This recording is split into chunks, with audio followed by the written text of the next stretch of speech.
반갑습니다. 산골짜기 TV입니다. 오늘은 우리가 왜 직거래 유통망을 만들 필요가 있는가, 이 부분에 대해서 말씀드리려고 합니다. 특별히 두 가지 이유에서 이것은 아주 중요하다, 이렇게 말씀드리겠습니다. 하나는 우리가 코로나를 경험하면서 보았지만 유통망이 갑자기 마비될 수 있다. 그래서 내가 도시에 살고 있다면 마트에 가도 먹을 것을 구할 수 없는 그런 상황에 처할 수 있게 된다 하는 것을 보게 됐습니다. 두 번째는 우리가 지금 먹는 것을 과연 믿을 수 있는가, 건강에 유익한 것을 내가 어떻게 얻을 수 있을 것인가, 이런 부분에서 이제 고민을 하게 되죠. 좋은 것을 찾아서 그렇게 가는 것은 아주 당연하다고 생각합니다. 이런 것을 할 수 있는 방법이 바로 우리가 직접 직거래 유통망을 만드는 것입니다. 이것은 우리가 지금 이 시대는 상당히 필요할 뿐만 아니라 또 가능하기도 하고 아주 절실한 문제라고 생각을 합니다. 코로나 때문에 사람들이 이제 유통 마비되고 먹을 것을 구할 수 없는 이런 상황을 보면서 이제 베란다 같은 데서 직접 채소를 길러 먹는 이런 것에도 관심을 가지기 시작했습니다. 그렇지만 그걸로는 부족하죠. 거기서 좀 더 나가서 이제 주말 농장을 만들어서 직접 어느 정도 농사를 지어서 그렇게 또 먹거리를 구하는 방법도 있겠습니다. 그러나 그것만으로 또 다 되는 것은 아니죠. 그래서 제대로 농사를 지으면서 그것을 공급해주는 그런 분들하고 연결이 된다면, 그런 연결이 되면 아주 좋은 점이 있습니다. 그게 뭐냐면 농사를 짓는 입장에서는 또 어느 정도 수입을 만들어야 되기 때문에 만약 유통에 이것을 납품하게 되면 대량으로 해야 됩니다. 대량으로 하게 되면 결국은 보기 좋게 만들어야 되기 때문에 보기 좋은 것을 만들기 위해서는 화학 비료와 농약을 쓰게 됩니다. 안 쓸 수가 없습니다. 좀 적게 쓰냐 많이 쓰냐, 독한 걸 쓰냐 아니면 좀 친환경적인 걸 쓰냐, 뭐 이런 차이가 있을 뿐이지 다 쓰게 됩니다. 근본적으로 해결이 안 된다는 것은 화학 비료가 들어가기 때문입니다. 그래서 저는 이제 이번에 화학 비료에 대해서 좀 생각을 하게 되는데, 이 화학 비료 뭐 그냥 성분이 같으니까 써도 되는 거 아니야, 이렇게 생각을 했는데, 특히 이제 화학 비료에서 아주 중요한 성분, 채소 같은 잎이 아주 이렇게 새파랗고 넓적하게 아주 보기 좋게 나오게 만들려면 질소가 많이 들어가게 됩니다. 근데 이 화학 비료로 질소를 공급했을 때는 항상 뭔가 이렇게 과다 공급되는 단점이 있습니다. 그게 많이 공급되고 파랗게 보기 좋지만 그 안에는 질소가 많이 들어있다는 거죠. 근데 이 질소가 몸 안에 들어갔을 때는 이게 아질산염으로 바뀌게 됩니다. 그러면 이제 이게 뭐 나이트로소아민이라는 그런 그 발암물질로 바뀌어 버린다는 거죠. 그리고 이게 질소가 좀 과다하게 몸에 섭취가 됐을 때에 헤모글로빈과 이렇게 결합이 돼 가지고 이렇게 뇌로 가는 산소를 줄여버립니다. 그래서 알츠하이머나 파킨슨병 같은 것을 유발하는 그런 물질이 된다는 거죠. 그리고 아이들에게는 아토피, ADHD 이런 장애를 일으키게 된다 하는 것입니다. 근데 이 문제가 가장 먼저 발견이 된 원인이 뭐냐면은 이 채소를 이유식으로 계속 먹인 아이가 새파랗게 변화해서 죽은 사건이 있었습니다. 그것 때문에 이제 이게 무슨 문제냐, 원인이 뭐냐, 이걸 찾아보다 보니까 채소 안에 많이 들어있는 질소가 문제였습니다. 애가 새파랗게 블루 베이비 증후군 뭐 이런 이름이 붙었던데요. 뭐 그런 식으로 돼서 유아가 이제 죽는 사건이 생겼던 것이죠. 상당히 심각하다, 이런 것을 알 수 있습니다. 그리고 환경 파괴도 만만치 않다는 거죠. 이게 이제 비가 오면 씻겨 내려가서 바다로 흘러 들어가는데 족조를 발생시키고 하는 이 환경 파괴도 심각하게 일어난다 하는 것을 알게 됐습니다. 그래서 마트에서 먹는 채소 중에 화학 비료 안 쓰는 거는 없다고 봅니다. 아마 하나도 없을 것입니다. 그러지 않고는 대량의 농사를 지을 수가 없기 때문에 그렇습니다. 그래서 이 제대로 농사를 지으려면 크게 농사를 하면 안 됩니다. 좀 작게 해야 됩니다.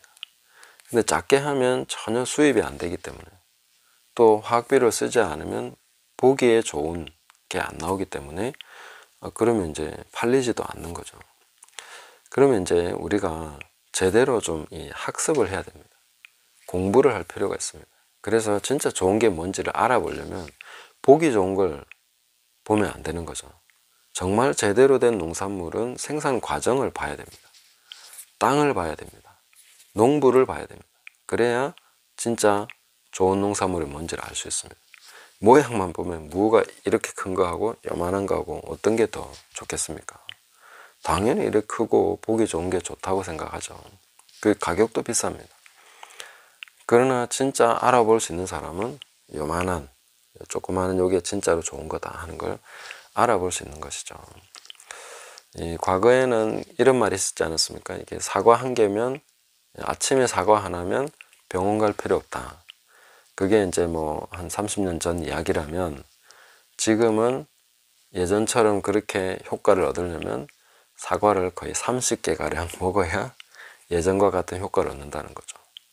그러면 예전과 같은 그 사과 한 개는 지금의 사과 30개의 가치가 있다고 봐야 되겠죠. 그런 식으로 우리가 생각을 할 줄 알아야 됩니다. 그래야 이 사과 한 개 가격을, 예를 들어서 이 10개의 가격 주고도 살 수 있는 거죠. 그래도 2배 더 이익이지 않습니까? 그런 계산이 가능해야 된다는 겁니다. 그래야 이제 제대로 된 농산물을 보고 제값을 주고 살 수 있습니다. 와, 마트 거보다 훨씬 비싸네 이러면은 이제 대화가 안 되는 거죠. 그런 식으로 계산해 버리면 대화가 안 됩니다. 그러나 이 가격에 이 농산물을 살 수 있으면 내가 정말 이득이다, 훨씬 한 2~3배 더 이익을 보는 거나 마찬가지다, 이렇게 우리가 생각할 수 있어야, 그걸 진짜로 공부해서 알고 있어야 지혜로운 소비를 할 수 있게 되는 것이죠. 그러면 이제 농사를 짓는 사람들도 소비자가 그걸 알아볼 수 있다면 그런 방식으로 해줄 수 있다는 거죠. 그리고 같이 가져야 실제로 좋은 농산물을 생산할 수 있습니다. 농부는 자기가 정말 제대로 해서 이 한 개의 사과를 30개의 사과 가치가 있는 그런 사과를 만들어냈는데, 아무도 알아보지 않고 뭐 일반 사과보다 2배만 비싸게 받아도 비싸서 아무도 안 산다. 그러면 이제 그 농사 포기하게 되는 거죠. 네, 이런 식으로 갈 수밖에 없습니다. 그래서 직접 유통망을 만드는 것은 같이 가져야 됩니다. 그걸 알아보는 사람들이 있어야 되고, 생산자도 그렇게 같이 연결돼줘야 서로가 살 수 있는 거죠. 이런 상생 구조를 만들어내는 것이 정말로 필요하다 하는 것입니다. 저는 제가 계란을 생산을 해서 이제 판매를 하고 하면서 이런 이제 유통망에 대해서 실험을 좀 해왔습니다. 물론 제가 먹고 살기 위해서 한 것도 있고, 또 계란을 하면 되게 좋은 것이 우리가 먹을 수 있기도 하고, 또 나눠주기도 좋고, 판매하기도 좋고, 그래서 이렇게 양계는 꼭 필수라고 생각을 하는데, 이게 하다 보니까 이제 제가 이런 분야에 참 소질이 없구나, 이걸 좀 알게 됩니다. 유통하고 하는 거는 소질이 없습니다. 생산은 같이 할 수 있겠는데 유통은 잘 못하겠습니다. 이 관리도 잘 해줘야 되고, 이렇게 막 거래할 수 있게 이게 연결도 하고 해야 되는데, 이런 거는 누가 좀 같이 해줬으면 좋겠다, 이런 생각을 합니다. 그래서 뭐 한 개 500원 받아왔는데 거의 한 8년 동안 500원만 받았습니다. 근데 앞으로는 또 이제 중간에 자꾸 이렇게 올릴 수가 없지 않습니까? 그래서 아마 1,000원 정도에 딱 정해서 또 계속 판매를 해야 되겠다, 이렇게 생각을 하고 있습니다. 이런 걸 이제 만약에 이 계란을 알아보는 분이 있으면은 1,000원도 싸구나, 이렇게 알아볼 수 있는데, 우와, 계란이 무슨 1,000원이야, 이렇게 돼버리면 대화가 안 되는 거죠. 그래서 거의 같습니다. 그러니까 사과나 계란이나 뭐 다른 것도 똑같습니다. 생산물이 비싸다 느껴지지만 그 가치를 알아보는 사람은 이 가격이면 싼 거지, 이렇게 정말 기쁨으로 소비할 수 있는 사람이 아니라면 이런 거 같이 하시면 안 되죠. 네. 또 경제적으로 너무 힘들잖아요. 그러면 또 다른 방법을 찾아보면 됩니다. 소비할 수 있는, 같이 할 수 있는 방법은 여러 가지가 있기 때문에 돈 때문에 뭐 하고 안 하고 이렇게 결정되기보다는 여기서 생산하는 분들을 키워준다는 개념을 가지고 좀 소비를 해 주셔야 됩니다. 이분들을 후원하고 지원해서 정말 제대로 된 생산하는 분들, 마을을 형성하도록 도와주신다면은 이제 혜택을 제일 많이 보는 분들은 이제 그걸 받아보는 분들이 되겠죠. 건강의 혜택도 있고 안정적인 공급의 혜택도 있고 정말 좋은 것을 먹게 되는 거죠. 계란 같은 경우는 딱 먹어보면 1,000원 이상이구나, 이건 그냥 느낌이 확 오게 돼 있습니다. 마트에 그 먹다가 이런 계란 먹으면 이건 뭐 1,000원이라도 싸지, 이렇게 생각을 해야 됩니다. 그게 정상입니다. 먹어보면 저는 그럴 거라고 생각을 합니다. 그리고 이 계란을 맛을 본다면 그 다음에 마트 계란은 먹을 수가 없게 돼버립니다. 내가 그동안 이런 거 어떻게 먹었지? 거의 쓰레기를 먹은 같은 느낌을 받게 됩니다. 그러니까 우리가 제대로 된 농산물을 얻기 위해서라도 지혜로운 소비를 하셔야 되고, 지금 이제 저희가 만들어 가려고 하는 이런 마을들에 관심을 가져주시고, 이런 분들이 제대로 뭔가 생산할 수 있도록 내가 도와드려야 되겠다. 그러면 이제 제일 혜택을 많이 보게 되니까요. 좀 그런 식으로 좀 연결이 되면 좋겠다, 저는 그렇게 생각을 합니다. 근데 제가 직접 하기는 상당히 이 부분은 무리가 있다고 생각을 합니다. 그래서 누군가 함께 해주신다면 이런 유통을 만들어가는 일도 같이 할 수 있지 않겠나, 이런 생각을 합니다. 지금은 계란이지만 이제 저쪽에 또 버섯 하시는 목사님도 있고, 이제 앞으로 우리가 생산을 해 나갈 거기 때문에 그런 것들을 조금씩 같이 하면서 이제 마을이 형성돼 가면서 이 생태마을 연구소를 통해서 함께 이런 유통망이 만들어져 가고, 이렇게 되면 이제 직접 좋은 것을 먹을 수 있는 그런 구조를 갖게 되는 것입니다. 그러면은 이게 얼마나 좋은 건지 모릅니다. 안정적으로 얻을 수 있지만 또 좋은 것을 얻을 수 있고, 제가 좋은 농산물은 뭐라고 했습니까? 땅과 그 생산 방식과 그 농부도 봐야 됩니다. 그게 좋은 농산물을 만들어내는 조건입니다. 그래서 이런 유통망이 생기면 어떻게 됩니까?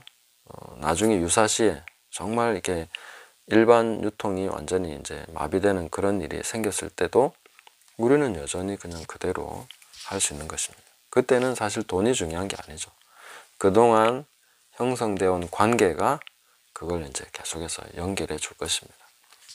처음부터 돈 벌자고 하는 게 아니기 때문에 나중에 돈이 없다고 해서 뭐 버림당하거나 그런 일은 없을 것입니다. 그리고 돈이 필요 없어지는 그런 상황이 오더라도 그렇게 버려지지는 않을 것이다 하는 것을 믿으셔야 되나요? 그렇게 기대하셔야 됩니다. 그래서 관계가 참 중요한 것이죠. 처음부터 우리는 관계로 시작해서 계속 관계로 나가야 되고 또 관계로 지속이 돼야 됩니다. 그러면 이제 돈이라는 것은 이 부분에서 우리가 어떤 활력을 넣어주고 이걸 도와주는 어떤 그런 매개체로서 활용이 되면 좋은 것이죠. 그래서 이런 유통망을 함께 만들어가는 이런 일을 좀 해주시면 좋겠습니다. 제가 하겠다는 게 아니라 뭔가 이제 앞으로 이런 걸 좀 될 수 있도록 누군가 함께 해주셔야 되겠다, 이런 생각을 합니다. 또 오늘 주저리 말씀드렸는데 이런 유통망이 잘 생길 수 있도록 같이 관심을 가져주시고 함께 해주시고, 또 관심 있으신 분은 저에게 접촉을 해주셔서 이런 일이 진행될 수 있도록 그렇게 함께 해주시면 감사하겠습니다.